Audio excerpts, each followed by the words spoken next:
celebrate the unsung heroes. Who are the unsung heroes? The unsung heroes are individuals doing incredible things in their various communities for the betterment of humanity.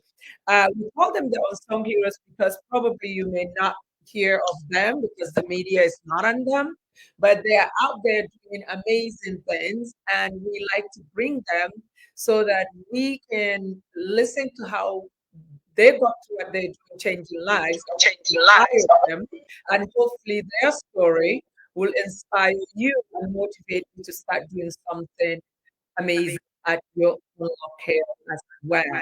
And today we have our unsung hero, um, Tolu. Sorry, I say Tolu, right? Tolu Joseph, Miss Tolu Joseph. And welcome to Dialogue with Khuraira. Unmute Oh, yourself. so sorry, so sorry. I didn't know I was Welcome muted. to Dialogue So with good evening, ma'am. Good evening, everyone. I'm so excited to be here. I must say that you're doing a great job putting people on the spotlight. Thank you so much, ma'am. You're Thank you. I welcome. really Thank appreciate you for the doing what invite.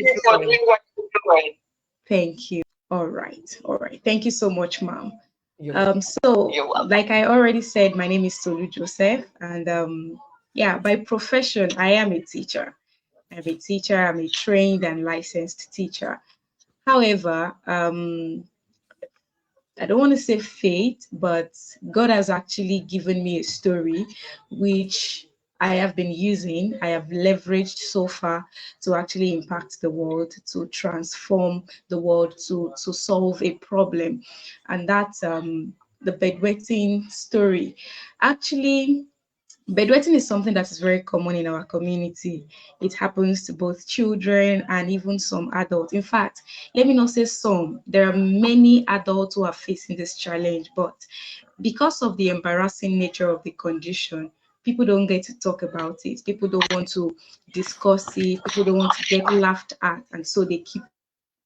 I had condition for over 20 years and it wasn't funny at all.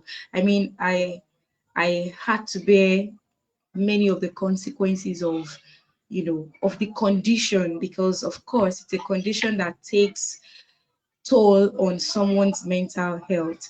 It can be very, very terrible. Yeah. Thinking about how embarrassing it is, how degrading it can be. It's something that actually damages the mental health of anyone who is a victim of this condition. Now, after having the condition for the first few years of my life, Yeah. I happened to grow up in a family where we had very few educated people. So not many of my family members and even people around me as at then were able to think of it as a medical situation. Nobody even thought of it as a medical situation. Many people were saying, oh, it's traditional, it's this, it's that. And so, for that reason, I had to take a lot of traditional things.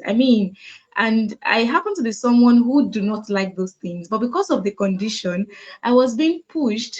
I was made to eat a lot of things, terrible things, just to cure this problem.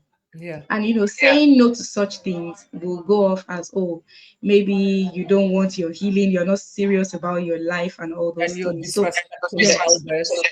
exactly, Yeah. exactly. In fact, it got to a point, my grandpa is of late memory now, had to make one traditional concussion for me. I had to take it with strange leaves, strange this and that. But still, this thing continued. Nobody knew it was medical. I had to battle. So, not until I got into the tertiary institution and this thing continued, I got tired.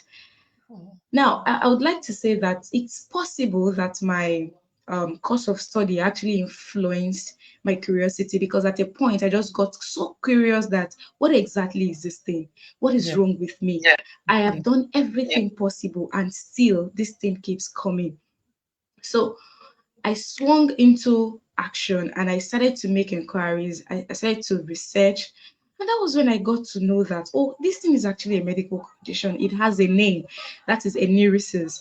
It has a Mm. name. So there are things I can actually do. I started to read about the causes, the things that could have caused or that could make someone to be a victim of such. And then I realized that there are many things that I was, that were coming up as observations then, but I wasn't paying attention to them. I didn't know they really matter. So I discovered that I was that person who uses the toilet very often. I discovered that I have this frequent urination, but in a very little quantity.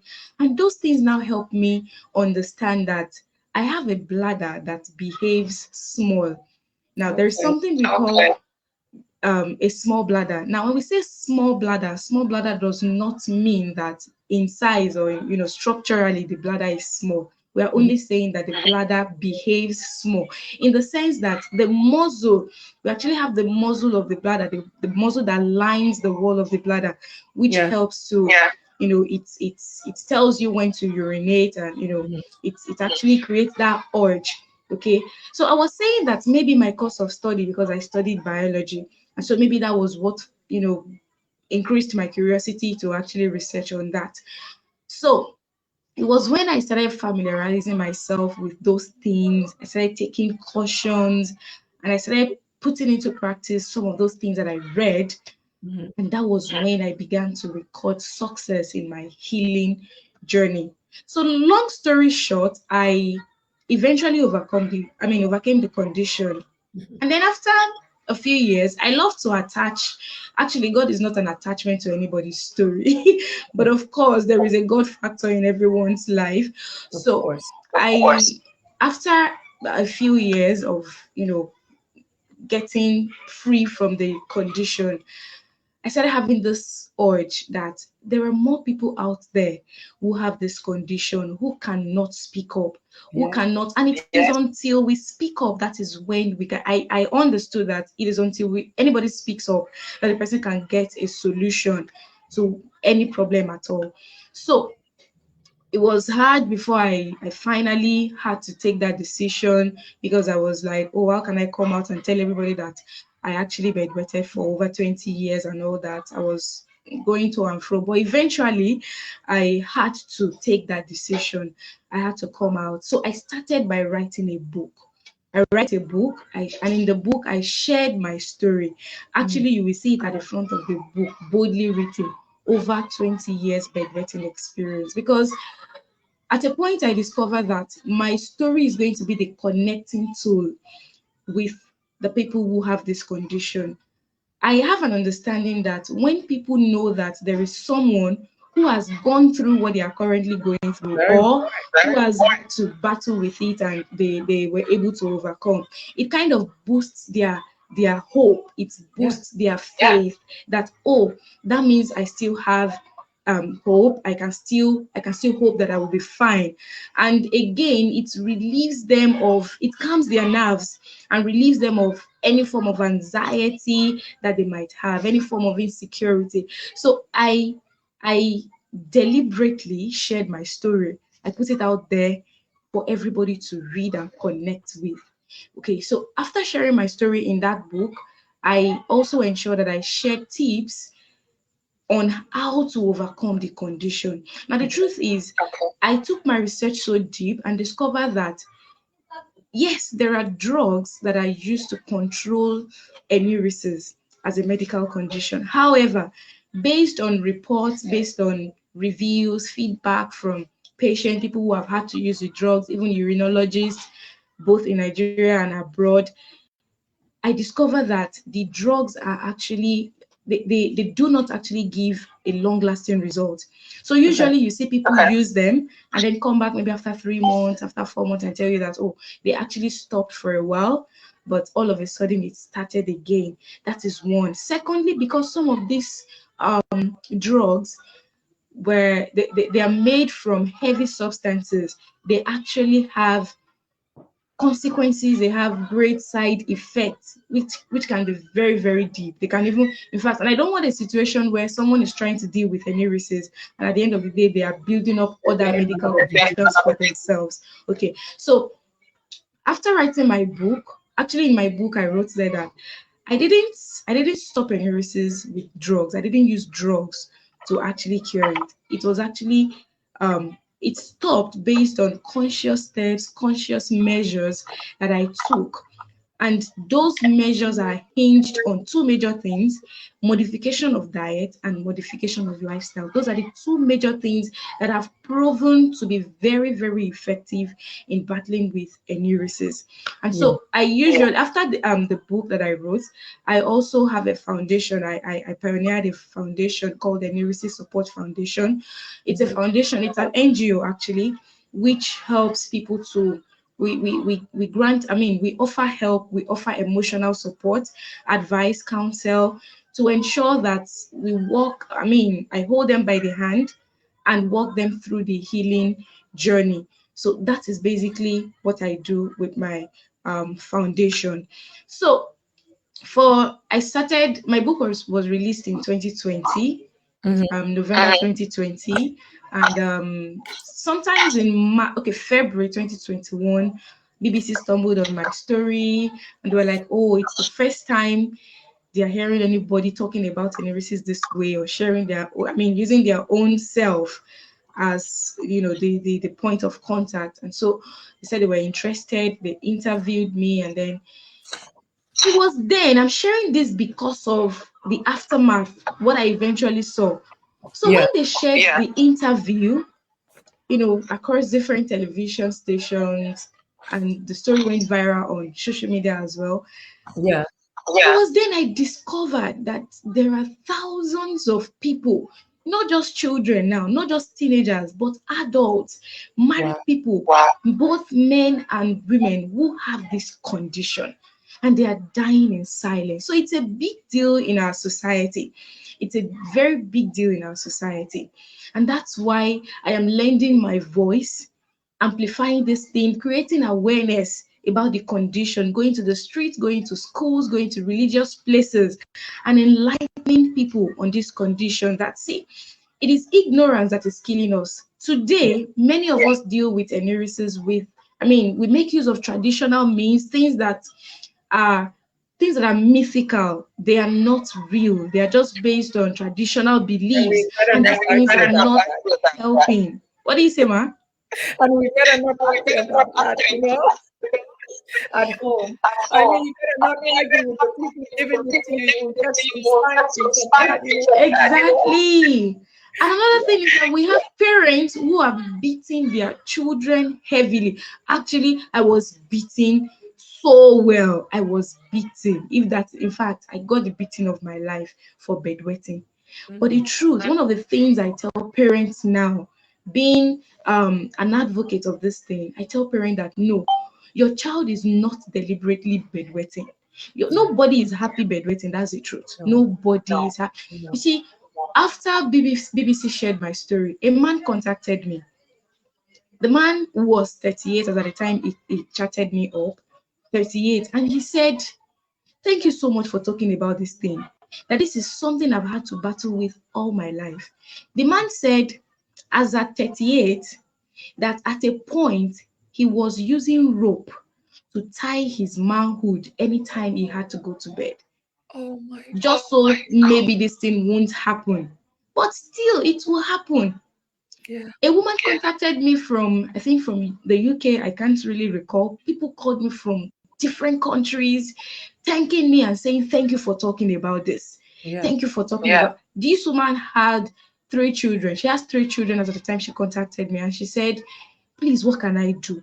My husband is getting tired of this." That the man had, he has tried to contain it, he has tried to endure, but now he's getting tired.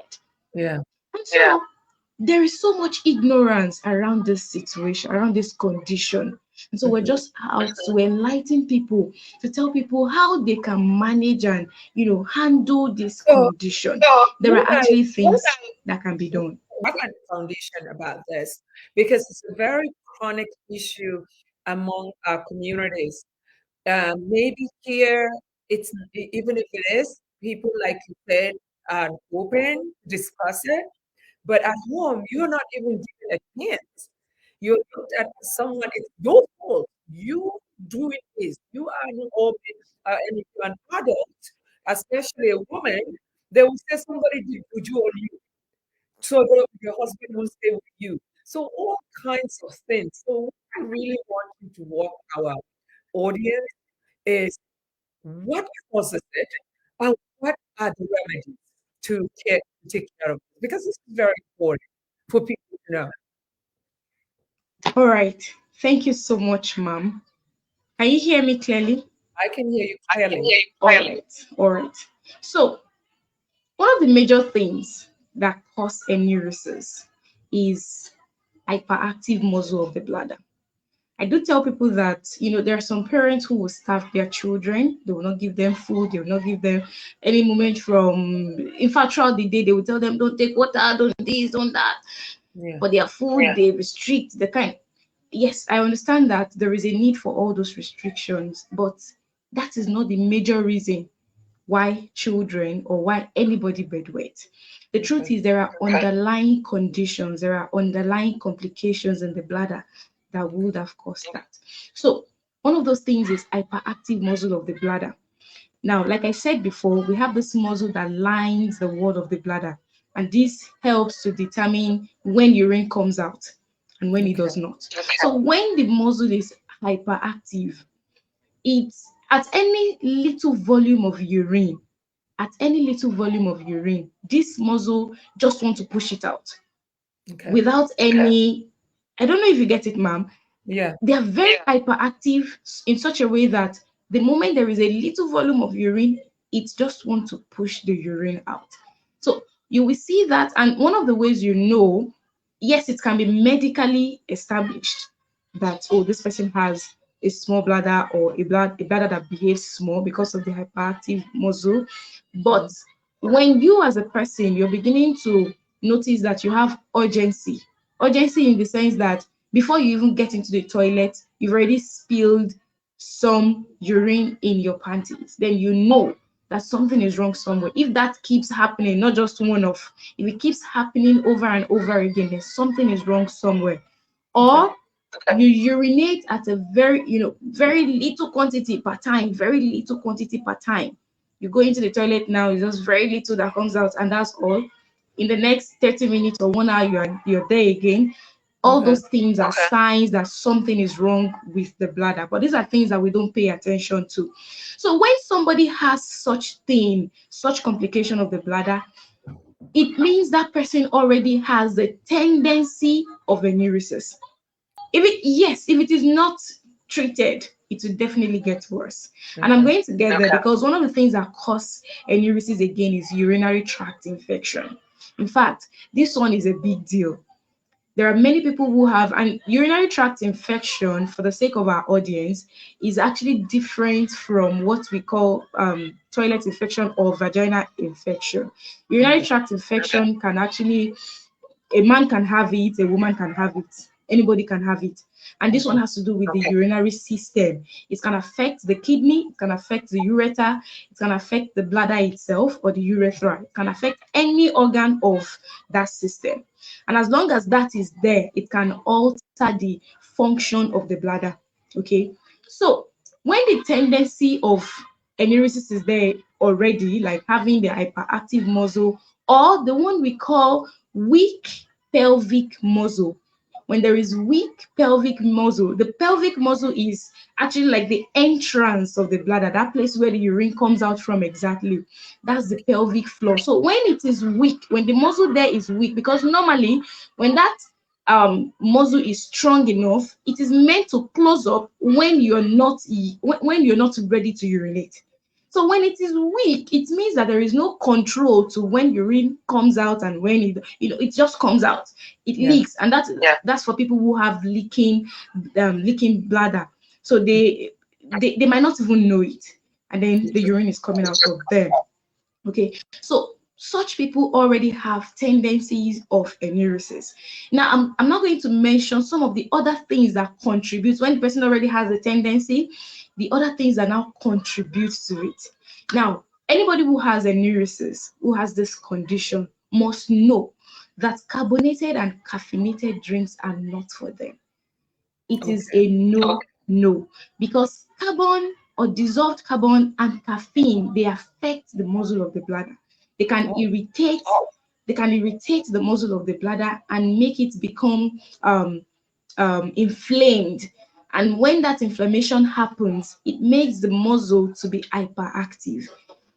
And hmm. this carbon and caffeine also increases urine production.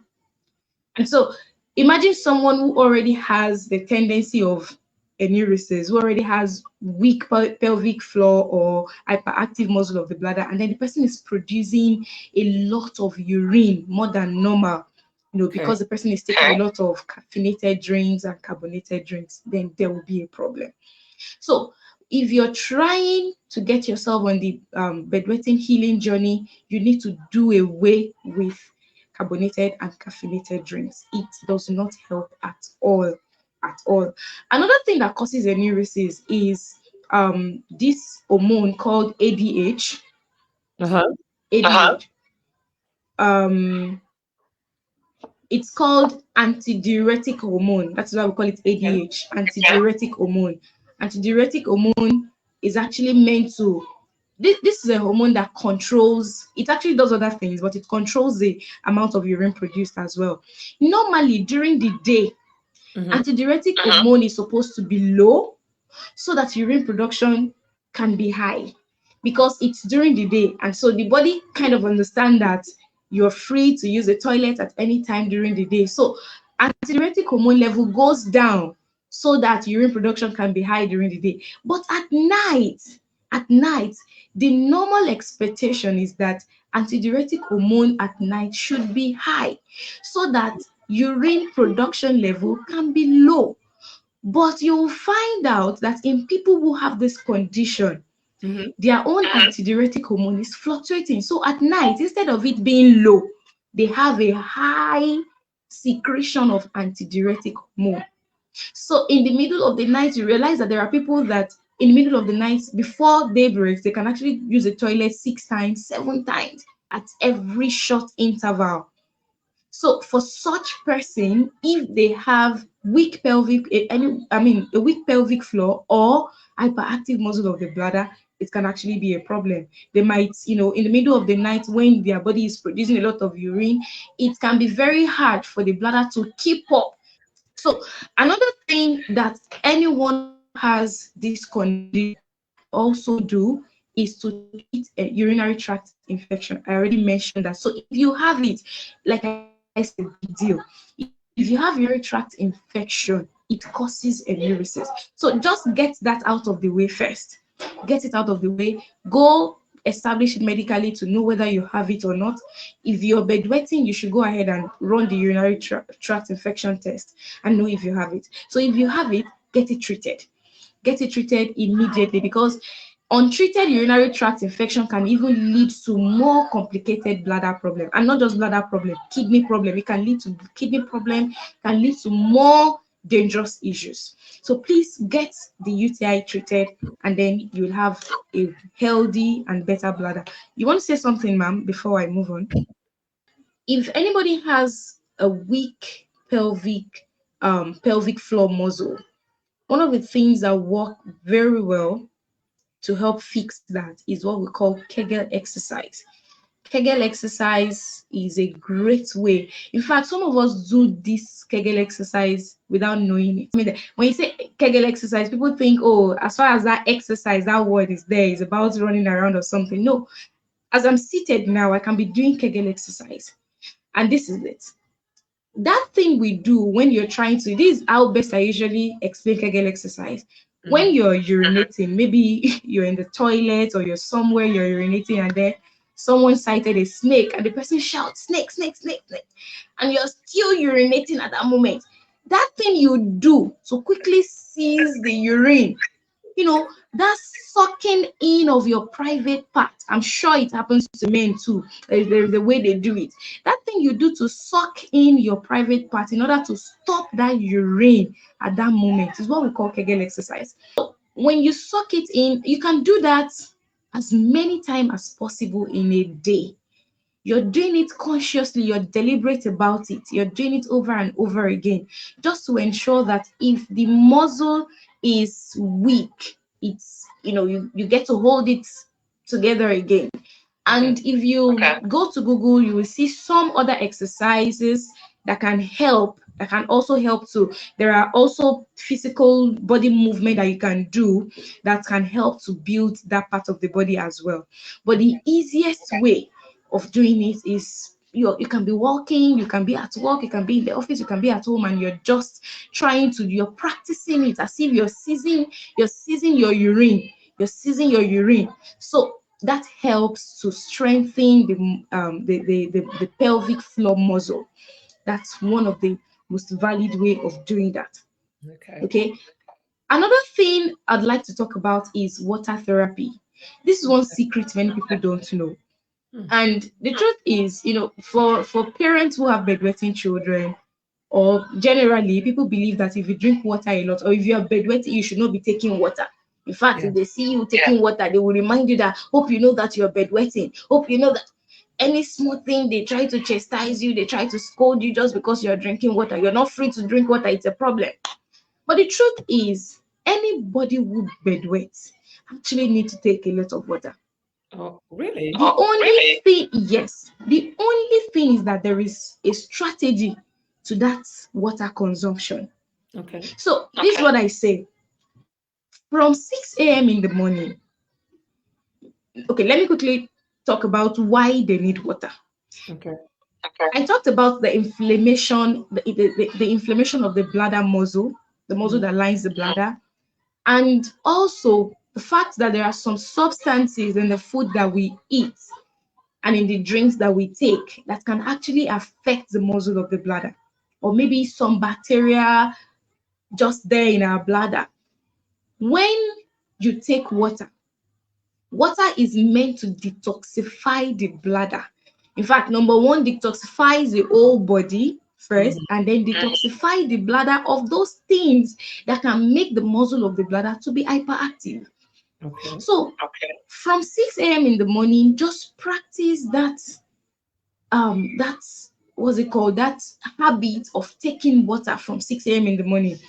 Now, I advise that for an adult, just target about three. I know we have this sachet measurement in Nigeria, Mhm. and I think that's about 500 milliliters, if I'm not wrong, 500 milliliters. So just ensure that at least in a day, you're taking that 1.5, what's it called, 1.5 liters of water, or at most maybe 2 liters in a day.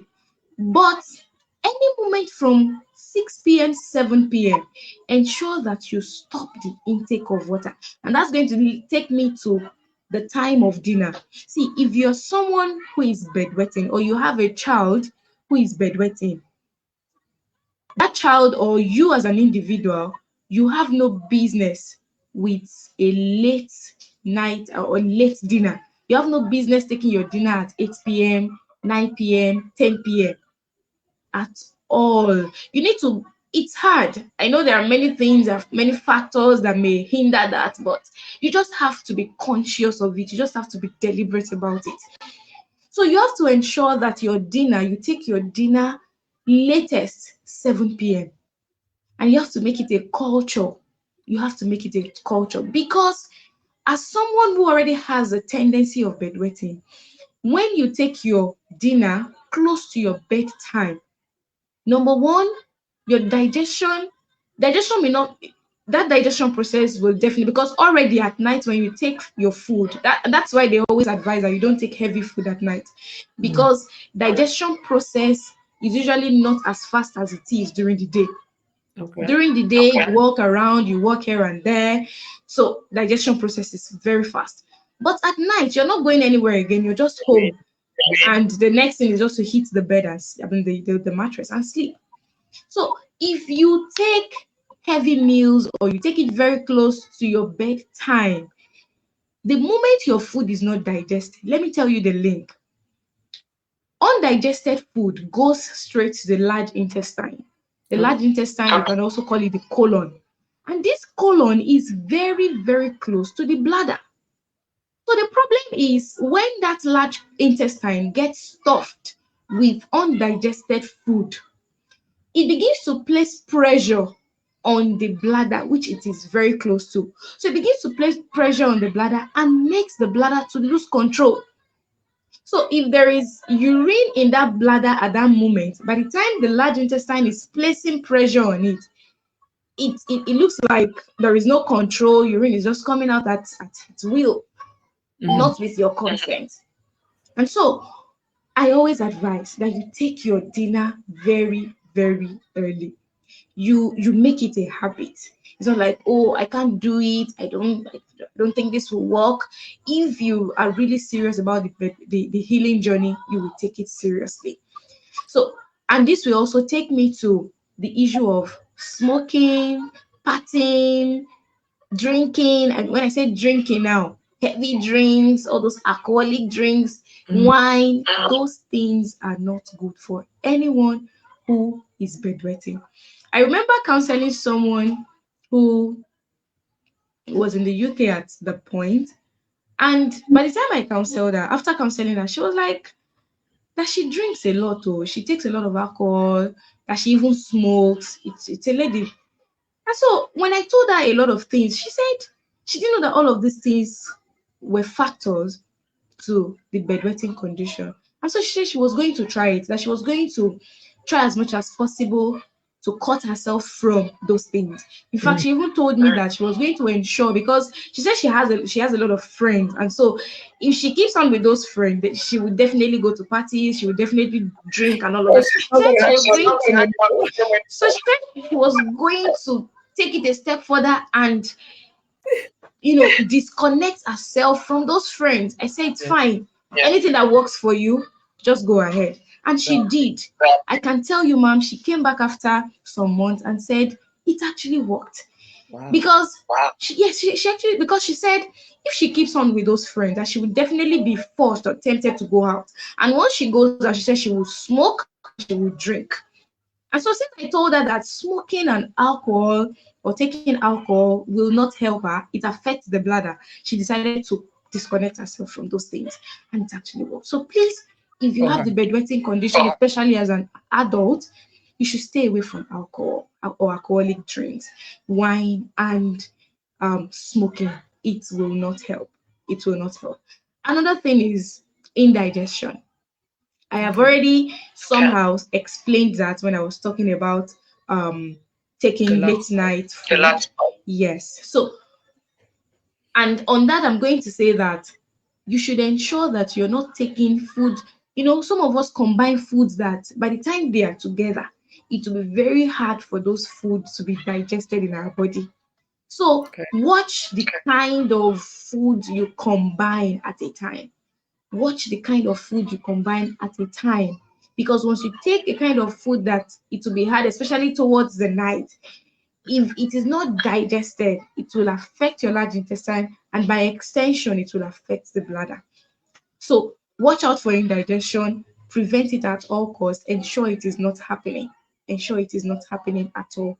It's just like someone taking, maybe you just took bread not up to an hour ago, and then you're taking one kind of swallow, any starchy food now. You know, it's just like taking two heavy food together. You're taking bread and yam. It Yeah. may not be that you're taking them together, but just at short intervals, it can be very difficult for the body to process such food, Food. Yeah. especially when it is very close to your bedtime. Another thing is beans. Beans is a very good food. It's a fantastic. In fact, it's my own best food. Mm. But the problem with beans for bedwetters is that it has gas. When you take beans, definitely your stomach will be gasified in a way. So because when beans is broken down, when it is digested, there is this byproduct called amino acid. So it's an acid. So it's kind of produces gas. Mhm. So when that happens, the person will be bloated, and the same thing that happens with the large intestine and the undigested food will still happen. So I always advise that beans is not bad. I'm not going to say that you should stop eating beans, but just Yeah. ensure that you're not taking it as dinner, and you're not taking it very close to your bedtime. So So is that's there like a diet that you're supposed to follow? Actually, yes, there are some foods that can be taken. I mean, it's not like specifically, but I always advise that if you're trying to work on this healing journey, you Mm, should ensure that you're taking more of leafy greens, vegetables like kale, like spinach, broccoli. We have quite a lot of them like that. You mhm. should enrich your diet with those natural food, more of those natural food. It's especially the leafy greens. Actually eating healthy can be very difficult, but Mm, if one can just discipline, I mean, if we really know the damages that some of this our unhealthy feeding is doing to us, yeah, honestly, we will just embrace that other life and it will be good. So, I wanted to talk about pepper. Peppery food, onion, uncooked onion. Anyone who has a bedwetting condition should not. It's just like when they say people who have ulcer should mm, not take pepper. It triggers that thing. yeah, Same thing goes for people who have the bedwetting condition. You don't take things that are too peppery. It is going to affect the bladder one way or the other. It will definitely, because see, everything, a certain volume of liquid will always come from all the food you eat and will be deposited in your urine. So once it is going with the urine into your bladder, it will affect, once those substances are going with your urine into the bladder, it will affect the muscle of the bladder. So that muscle is the target, is the challenge. yeah. So it's what we are trying to guide from all these substances that are dangerous.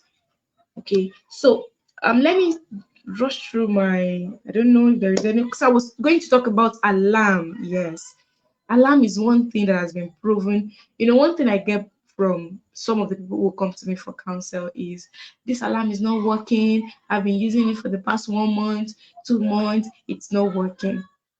The thing about alarm is, let me say this forward, that it has even been scientifically and medically proven to work for correcting enuresis. The truth is, alarm clock is never going to work like a magic. Mm, It is not going to work like a magic. One of the problems that people who have this enuresis condition have is what we call deep sleep. And deep oh, sleep, really? beyond the way we see it, beyond the way we see it, is that deep sleep is even more psychological than physical, the way we see it. When we see people who sleep deep, and then I ask people that when you blame someone who sleeps deep, nobody goes to bed and say, "Oh, now I want to sleep deep." Oh, it just happens. They go to bed and then they find out that they slept so deep. Mm, They can't just explain it. Well, not really a condition, not really a condition, but it's something that can be psychologically explained. I don't think I can capture that in this video, but I'm just trying to say that for anyone who sleeps deep, it is not their fault. It just happens. But the thing is, when you sleep, because the brain and the bladder has a connection. I mean, your spinal cord needs to pick up messages from the bladder, send it to the brain, and the brain decodes and send message back to the bladder and say, okay, it's okay to void or it's okay to urinate. But when people sleep deep, when people sleep very deep, there is a part of the brain that actually works with the bladder. We call that part pontine maturation center. Pontine maturation center. That part of the brain, when it is affected, it can also affect the bladder. But this is where I'm going with the issue of alarm clock. When you sleep deep, it means that a part of the brain, especially that part of the brain, has will I say hibernated in such a way that even when the message is coming from the spinal cord, the mm, brain does not end up getting that urge. The brain doesn't get that message that, oh, there is a need to void. And so at the end of the day, the muscle will just do its thing. Since oh, there is no any response, if it gets to that limit that it can no longer stretch, because our bladder stretches, mhm, the muscle stretches. So if it gets to that stretch, it's expecting the brain to send back a message to say, oh, it's okay to void. And there is no any message from the brain. If it keeps stretching, it will get to a point where it can no longer stretch, and then it will just release its content. I So that deep sleep is what the alarm clock is meant to correct. Now, this is what people don't understand. Deep sleep is not something that can be easily corrected. So when you're using an alarm clock, what you're doing or what that alarm clock is meant to do is to be bringing you to consciousness gradually. So you use an alarm clock on the first day, you did not wake up, and you feel like, oh, this alarm clock is not working. I did not wake up. No, So it is basically, not that it is not working. It is working, but you will not know it. You're not seeing the effect immediately because it has not finished its work. So it's only going to be calling you back to consciousness. I personally was an alarm clock for about 5 years. I mean, it got to a stage I just left it there that it became a part and parcel of my life. It was just there. I remember those years I was using one chinko, just like the way Nigerians will call it chinko phone. You know, this fake China phone that we when it rings here, somebody who is in maybe yeah, 100 kilometers away from you will hear it. So I was using that phone for a very long time, and the alarms were just there. Now I'm going to explain how to use the alarm. The alarm is not for somebody who is trying to stop bedwetting. The alarm is not just that you're going to set it for 12 o'clock or you're just going to set it for 6 o'clock. No, it has to be a consistent alarm pattern. So okay. this is what I mean. When I was using this then those years, I will set my alarm for 12. It will ring for 12. It will ring for 1. It will ring for 2, for 3, for 4, till 6 a.m. Consistently like that every So how do one you hour. Now this is what I say. Many people come up with the complaint that, oh no, 1 hour is too much for them. I said, see, if you already have the deep sleep challenge, you see that okay? alarm clock of 1 hour is nothing to your kind of sleep. Hmm, So it is only so the sleep is already abnormal. We are just trying to correct that sleep pattern. I Now see. I tell mothers, for mothers who have children, and I will always say this, before you can come to tell me that, oh, you need help for your child who is bedwetting, I will ask you how old is the child? Because for a child of 2 years old, 3 years old, this thing is actually part of development. Almost Exactly. everybody actually bedwetted at the age of 1, 2, or so. So from age 1 to, let's say, age 5 or 6, I just tell them that maybe just reduce. If he or she is taking too much of sugary things, reduce it. Don't give the child what's it called, soft drinks and all that. But not that I would take it so seriously because I feel at that age, but any moment from 8, 7, 8 upward. So when mothers come to me and say, oh, this alarm strategy of 1 hour is too, it can affect the child, I said, yeah, I will tell them that yes, I know this may not be healthy or may not be too good for children. So I advise that for children, they do something like 12 to 4, 6 for Okay. children. Every While for adults who have the deep sleep challenge, I advise they go for every 1 hour. Now, this is not something that will work under just 1 month. I'm not saying that because mine took that long before it worked. I'm not saying that it will be the same for everybody, but just be consistent with it till you get your desired result. Now, I'm going to crown it all with this. You see, all of those things that I have mentioned, modification of diet and of lifestyle, it may look so burdensome or it requires a lot of discipline, requires a lot of patience, but I tell you, it will give you a long lasting result. Unlike it can take time. This method can take time. There are two ways. We have the what's it called?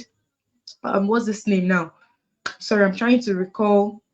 We have the drug method and we have the pharmacological. The pharmacological method, which has to do with drugs, the non-pharmacological drugs, which have to do with modification of diet and lifestyle.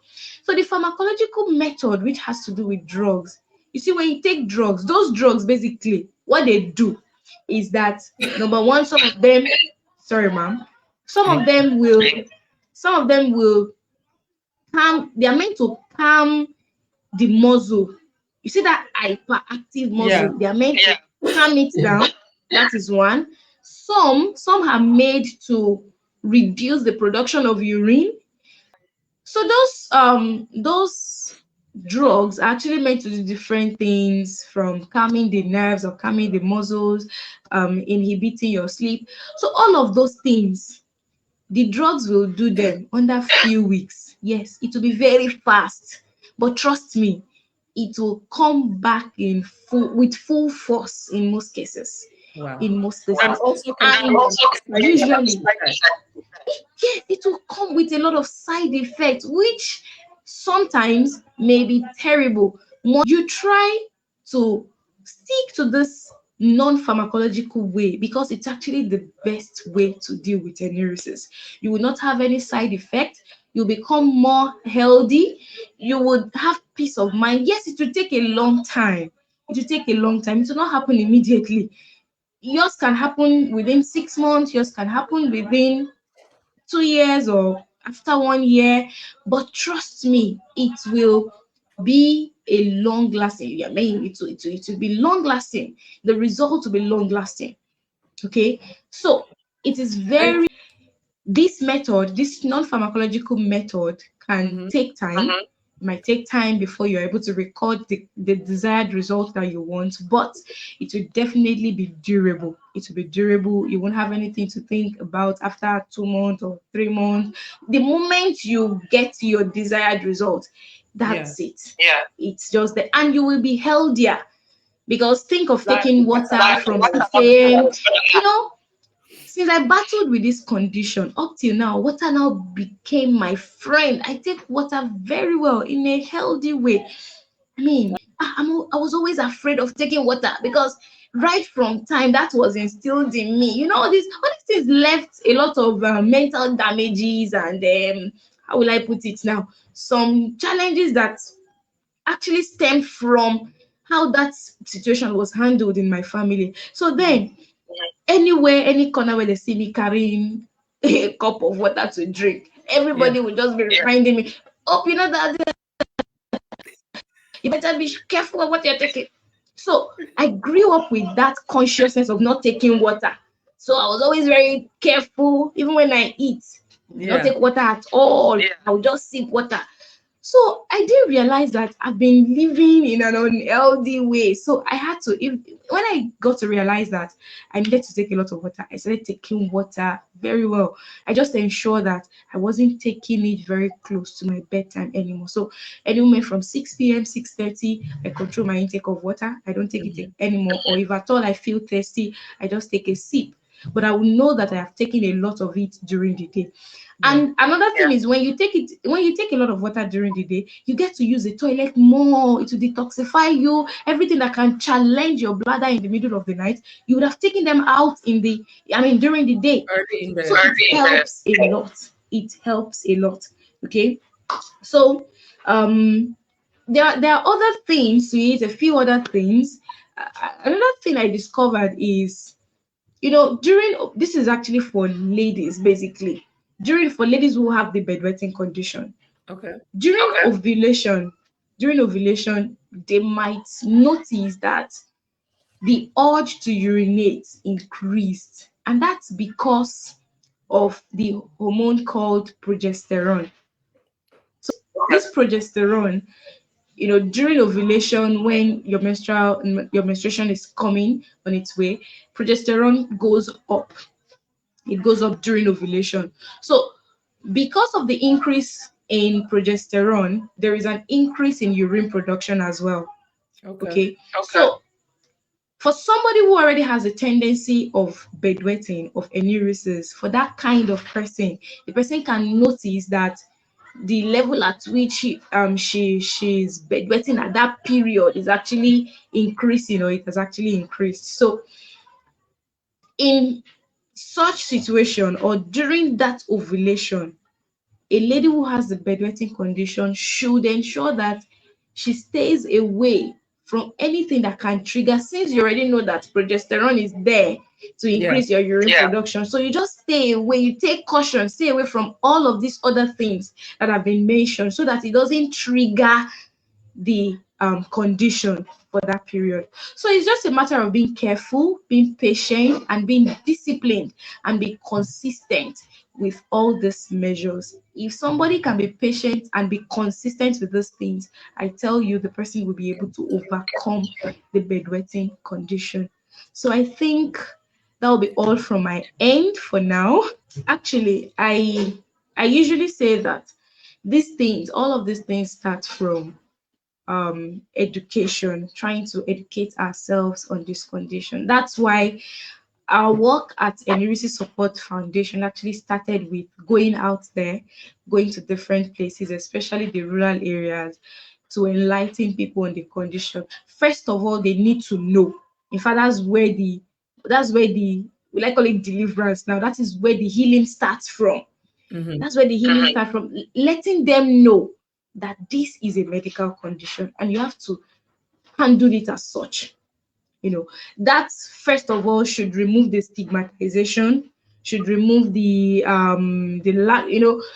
For parents who have bedwetting children, they treat them anyhow. They don't provide them with good clothes. They feel like, "Oh, if we give you any clothes now, You you will waste spoil it, your you'll be rain, you'll be doing it." So they just leave them to sleep on whatever kind of clothes, tattered mat, tattered clothes, and all that.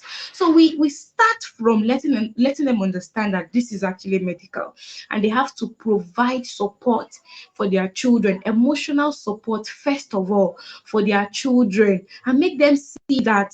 And one thing I forgot to mention, oh, very important, is the fact that enuresis can be genetic. In fact, it can be genetic very well, very well. So I usually say to parents that, please, if you know that you actually had this condition when you were young, do not hide it from your child. Let your child know, so that alone can boost their confidence that, okay, it means that if my mom or my dad was able to overcome this thing, it means I still have hope that definitely this. So it should come from a place of love, that we understand what you're going through, and trust me, you're going to be fine.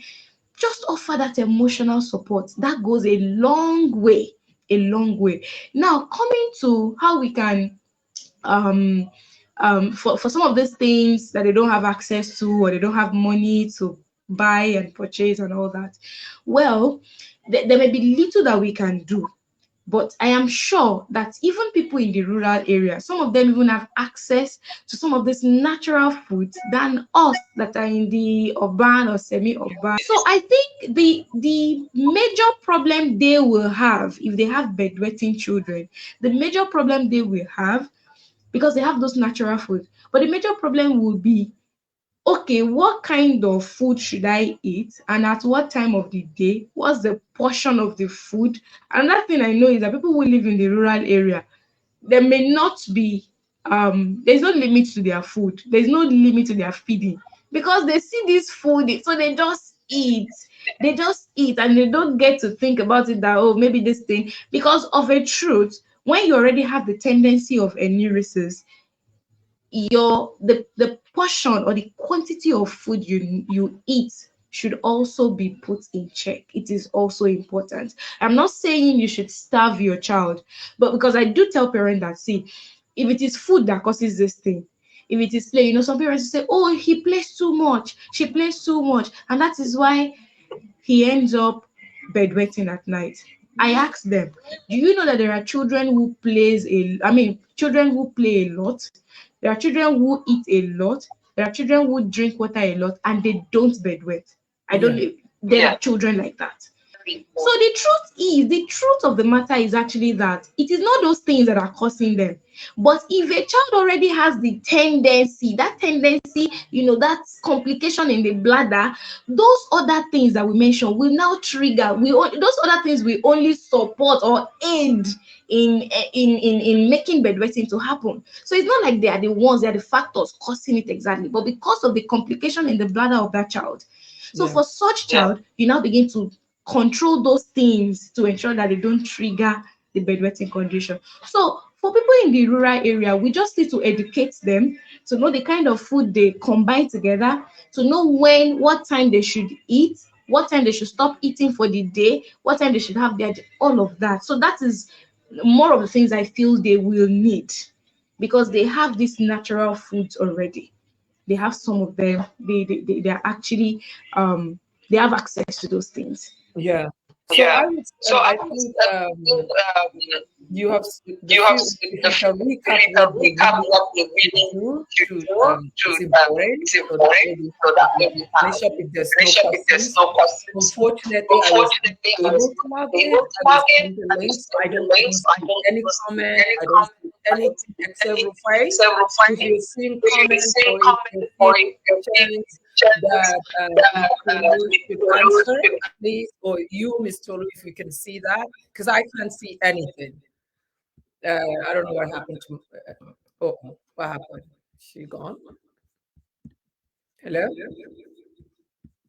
hello. Now I'm all alone. Um, Rufai. Okay. Yes, Did we yes, lose Hadia, Miss I Tolu? think it's her network. Okay. Yeah, it's All from right. her network. I like I said, I could not see any comment because I you sent me. I don't know what is going on Going my end, on my but I end, can't see but I can't anything. see anything. So in case there are So in comments case or questions that you could see or Miss Tulu can see, please address the audience the because I can't audience, see because I anything. can't see anything.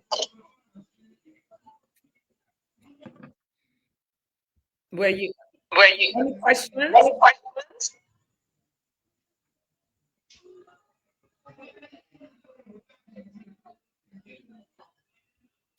Yeah, there's a Yeah, lot of it's a echo lot at my of end, right? Someone says, yeah, someone says, yeah. I really, yeah, and that's why I try not to make a lot of comments. It's better now, right? Is it better now? The echo is gone. Okay. I was saying that I cannot see questions, I cannot see comments. Miss Solu, did you see any questions for you? No, I can't see anything here, ma. Okay. Okay. Rufai, any So, any questions? questions? No, no, Hajia, I believe we have no questions and no Okay. comment for today. Okay. All right. So, Mr. Lu, just wrap it up for us. The most key important things that you think you have said so many great things. I've learned a lot, but I think for someone who has this issue, it's really a very terrible feeling. And I want, because what we're doing with our TikTok, we're doing small little videos of important things that really to highlight the important part of the conversation. So if we could like do something where we could create like a little video clip off of it that we can put on TikTok so people can actually just go there and get all the things. What I'm trying to say, if you could just wrap it up and say the most important things, what they need to do, what they need to not do. So if you could have that, that would be great. All right. So, thank you so much. Thank you, ma'am. Thanks for the invite. So I have shared a lot of things on the bedwetting condition, and I have said that if you have the bedwetting condition, you should ensure that you stay away from soft drinks, what we call soft drinks. They are actually carbonated and caffeinated drinks. So stay away from it because it does not help your bladder. Another thing you should do is to ensure that you are using the alarm strategy. The alarm strategy by setting the alarm clock to ring every 1 hour. If you feel the 1 hour is too much for you, you can actually do 2 hours. So you set it to ring for 12 a.m., 2 a.m., 4 a.m. and 6 a.m. And you have to be consistent with that. You have to be very, very consistent with that. Another thing you should ensure that you don't do is that you should stay away from taking beans consistently. Don't take beans too much in a day or take it very close to your bedtime. Another thing is your dinner time should be at latest 7 p.m. Don't take your dinner at 8, don't take your dinner at 9 or 10. It is too close to your bedtime. So please take it early so that it can digest as early as possible. Another thing is water therapy. Ensure that you're taking enough water. It's a myth that if you're bedwetting, you should not take water. please take enough water during the day. It helps to detoxify your body and helps to detoxify your bladder. So take enough water from anything from 6 a.m. in the morning, but ensure that from 6 p.m., 7 p.m., you stop intake of water. So if at all you feel thirsty by that time, you just take a sip. It will help. It will help. So another thing I talked about is Kegel exercise. If you feel you have a weak pelvic muscle or pelvic floor muscle, you should take your Kegel exercise seriously. And what is Kegel exercise? Just that thing you do when you're trying to seize your urine, when you're urinating, and in the middle of it you need to quickly do something and you seize it. That thing you do by sucking in your private part in order to stop urination is actually what we call Kegel exercise. So you can keep doing that constantly. You can do it as many times as possible in a day in order to strengthen your pelvic floor.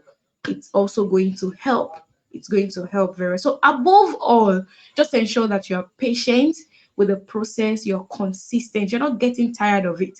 You're not getting it is not going to happen like magic, but you have to be very, very patient and you have to be consistent. And I'm sure that by the time you do all of these things, you're going to record success, you're going to have your desired result. And to parents who have bedwetting children, please, I beg you, beating is not a solution. Beating is never going to fix the bladder. It is never going to correct the complication in the bladder. So please, what your child actually needs is love, is emotional support.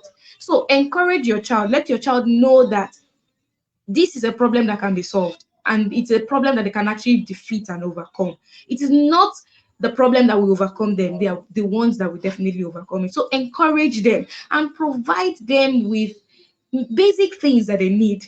Don't say, oh, because they are bedwetting, then you're leaving them to tattered clothes, tattered mat or mattress. Please provide them with good things. You're not encouraging them to keep on bedwetting. You're just showing them that you love them, even in their condition. So it is in that, in fact, research has proven that children who get emotional support and love from their parents actually stop this condition at an early age than children who get, backlashes and blames and stigmatization from friends and family. They end up struggling with the condition for a very long time than children who get the love, all the love and the support. So this is my advice to everyone. I hope that this helps you and help you on your healing journey. Thank you so much, ma'am. I really appreciate the invitation. Drink lots of water. It's a good therapy. That's why we have our beautiful skin glowing. And adopt greens. Do a lot of greens. Stay away from all that spicy or starchy food or combining different food that can actually clash with each other.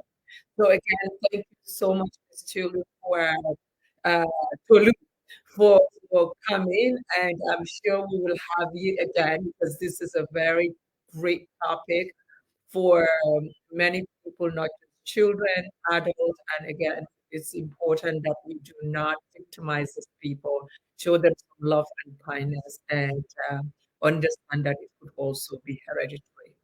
So thank you so much, and good night, everyone. Sorry about audio and all of that stuff. Thank you. Wow.